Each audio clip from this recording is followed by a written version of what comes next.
شكرا للفيز والديبت كارد والكريدت كارد والبطاقات الإلكترونية وكل حاجة تتعلق بالبنوك والبنك الأهلي ولاعيبة نادي الزمالك السابقين والحاليين، أسامة فيصل ومحمد إبراهيم وكابتن طارق مصطفى. شكرا لعيبة البنك الأهلي كلها، لأن رسميا النادي الأهلي أخيرا يتصدر الدوري المصري 2025. ماتش عظيم من كل الطرق، ماتش كبير جدا من لعيبه البنك الاهلي بعد ما تقدموا بجونين حلوين جدا، منهم جون لمحمد ابراهيم وجون لاسامه فيصل. يقدر بيراميدز بهدف جامد قوي لابراهيم عادل يرجع يتعادل، وبيراميدز يتعادل 2-2.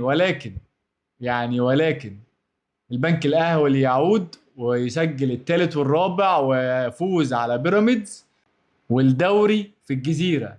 الدوري ان شاء الله في الجزيره، ومش هنحتاج نجادل ولا نتخانق ولا نقول 3 نقط قبل و3 نقط بعد وخصم 3 نقط، مع ان ده قرار اصلا احنا عارفين انه رخم قوي ومش في وقته، وان لازم تحسم القصه دي. احسمها يا عم، كده كده ان شاء الله مش هحتاجها.